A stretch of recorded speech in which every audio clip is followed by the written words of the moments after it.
Good morning प्यारे बच्चों। Inter के रसायन में हम लोग अध्ययन में समाप्त किए मेटलर्जी धातु कर्म। ये बोर्ड परीक्षा में आपको 4 अंक दिलाएगा। अच्छी तरह से उसे तैयार कर लें। आगे के अध्ययन में ऑर्गेनिक केमिस्ट्री के अध्ययन की शुरुआत करते हैं।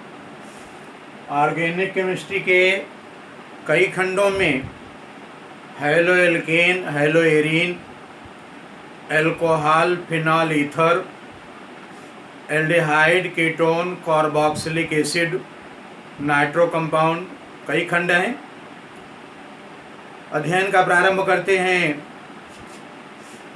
Alcohols, phenols and ethers. Alcohol, phenol तथा ईथर। प्यारे बच्चों, यह खंड बोर्ड परीक्षा में आपको पूरे 5 अंक दिलाएगा। मेटलर्जी 4 अंक का और ये खंड 5 अंक का है। इसे प्रारंभ से ही तैयार करते चलें। धीरे धीरे करके आप 70 अंक बड़ी आसानी से हासिल कर सकेंगे। रसायन का एक ही पेपर होगा जो 70 अंक का होगा। 30 अंक में प्रैक्टिकल है। 70 अंकों को हम धीरे धीरे आपको कवर कराते हैं। चलिए आज कार्बनिक रसायन में आपको अध्ययन कराते हैं एल्कोहल, फिनॉल, ईथर का। एल्कोहल उन यौगिकों को कहा जाता है जिनमें हाइड्रॉक्सिल समूह OH विद्यमान हो। OH हाइड्रॉक्सिल समूह एल्कोहलिक समूह में तब बदल जाता है जब ये कार्बन से जुड़ा हो। हाइड्रोकार्बन से आप परिचित हैं। ऐसे कार्बनिक यौगिक जिनमें केवल कार्बन और हाइड्रोजन 2 ही तत्व होते हैं। एल्केन उन हाइड्रोकार्बनों को कहा जाता है जिनका सामान्य सूत्र CnH2n+2 कार्बन जितना हो उसकी तुलना में दुगने से 2 अधिक हाइड्रोजन, उनको एल्केन कहते हैं या संतृप्त हाइड्रोकार्बन कहते हैं। और एल्केनों के हाइड्रॉक्सिल व्युत्पन्न एल्कोहल कहलाते हैं। चलिए देखिए, समझने का प्रयास करिए। RH ये एल्केन है। OH जुड़ जाए और H निकल जाए, यानी एक हाइड्रोजन का एक हाइड्रॉक्सिल समूह द्वारा प्रतिस्थापन हो जाए, तो जब H निकल जाएगा और OH इससे जुड़े और H पृथक हो जाए तब बनेगा ROH, और ROH एल्कोहल है।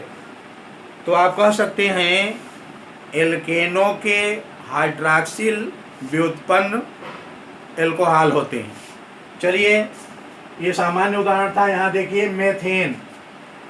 एल्केन सजातीय श्रेणी का पहला सदस्य मेथेन। मेथेन से एक OH जुड़े और एक H निकल जाए तो बनेगा CH3OH, और CH3OH मेथिल एल्कोहल है। C2H6 ये एथेन है, और एथेन से एक OH जुड़ जाए एक H निकल जाए तो C2H5OH ये एथिल एल्कोहल है। इसी तरह से प्रोपेन से प्रोपिल एल्कोहल, ब्यूटेन से ब्यूटिल एल्कोहल, पेंटेन से पेंटिल एल्कोहल। एल्केन से एक हाइड्रोजन का एक हाइड्रॉक्सिल द्वारा प्रतिस्थापन हो जाए तो जो यौगिक प्राप्त होंगे वो एल्कोहल है। चलिए हम लोग देखते हैं कि एल्कोहल का जल से क्या संबंध है। जल होता है HOH, H2O, HOH। H जल का एक हाइड्रोजन R द्वारा प्रतिस्थापित हो जाए। R क्या है? R है एल्किल मूलक। एक H निकल जाए और एक R जुड़ जाए तो बनेगा HOH से ROH, और ROH क्या है? ROH एल्कोहल है। तो आप कह सकते हैं कि जल के एल्किल व्युत्पन्न, मोनो एल्किल व्युत्पन्न, जल के मोनो एल्किल व्युत्पन्न एल्कोहल होते हैं। यहाँ उदाहरण में देखिए, ये जल है और एल्किल समूह है मेथिल। मेथिल द्वारा एक हाइड्रोजन हटा दिया जाए तो जहाँ H है वहाँ CH3 और EH निकल जाए तो प्राप्त होगा CH3OH मेथिल अल्कोहल। और अगर HOH का हाइड्रोजन हटा दिया जाए एथिल द्वारा C2H5 तो प्राप्त होगा C2H5OH एथिल अल्कोहल।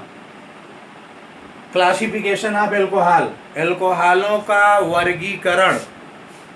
एल्कोहलों में एल्कोहलिक समूह होता है OH और ये हाइड्रॉक्सिल समूह है जो कार्बन से जुड़ा रहता है। कार्बन से जुड़े OH समूह को एल्कोहलिक समूह कहते हैं। हाइड्रॉक्सिल समूहों की संख्या एल्कोहल में कितनी है, 1 है, 2 है, 3 है, 4 है, अधिक है, इस आधार पर एल्कोहलों को 4 वर्गों में बांटा गया है। Monohydric alcohol, dihydric alcohol, trihydric alcohol और पॉलीहाइड्रिक एल्कोहल। वे एल्कोहल जिनमें केवल एक हाइड्रॉक्सिल समूह विद्यमान रहता है उन्हें मोनोहाइड्रिक एल्कोहल कहते हैं। देख लें, CH3OH केवल एक OH है, मेथिल अल्कोहल, ये मोनोहाइड्रिक है। C2H5OH केवल एक OH है, एथिल अल्कोहल, ये भी मोनोहाइड्रिक। डाईहाइड्रिक एल्कोहल उन्हें कहेंगे जिनमें 2 हाइड्रॉक्सिल समूह अलग अलग कार्बन से संयुक्त रहें, अलग अलग कार्बन से। CH2OH CH2OH ये एथिलीन ग्लाइकॉल है और इसमें 2 OH अलग अलग कार्बन से जुड़े हैं, ये डाईहाइड्रिक एल्कोहल है।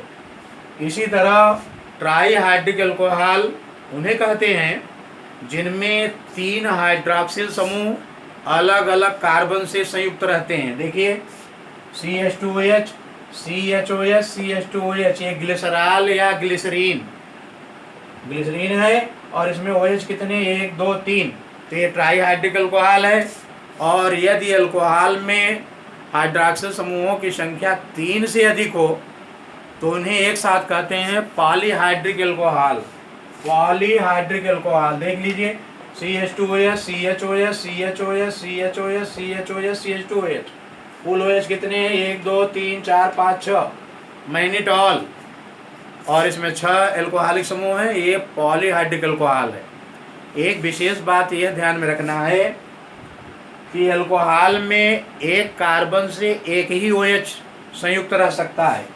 यदि एक कार्बन से 2 या अधिक एल्कोहलिक समूह जुड़ जाए तो वह अस्थायी यौगिक होगा और जल अणु का त्याग करके एल्डिहाइड कीटोन में बदल जाएगा। देख लीजिए, CH3CHOH ये 2 OH एक ही कार्बन से जुड़े हुए हैं तो जल निकल गया H2O और बना CH3CHO, एल्डिहाइड है। इसी तरह से CH3C और इससे जुड़े हैं 3 OH OH OH OH, इससे H2O निकल गया और बना CH3COOH, ये एसिड है। तो एल्कोहल होने के लिए OH का होना बहुत ज़रूरी है, लेकिन एल्कोहल में एक कार्बन से केवल एक ही हाइड्रॉक्सिल समूह जुड़ा रहता है। यदि एक ही कार्बन से एक से अधिक हाइड्रॉक्सिल समूह संयुक्त रहते हैं तो अस्थायी यौगिक होते हैं और जल अणु का त्याग करके एल्डिहाइड कीटोन में बदल जाते हैं। तो चलिए, आज अध्ययन में एल्कोहल की शुरुआत हुई। आप जान पाए एल्कोहल क्या है और इनका वर्गीकरण क्या है, इनका नामकरण और अन्य चीज़ें आगे अध्ययन में चलता रहेगा। आज यहीं तक, धन्यवाद।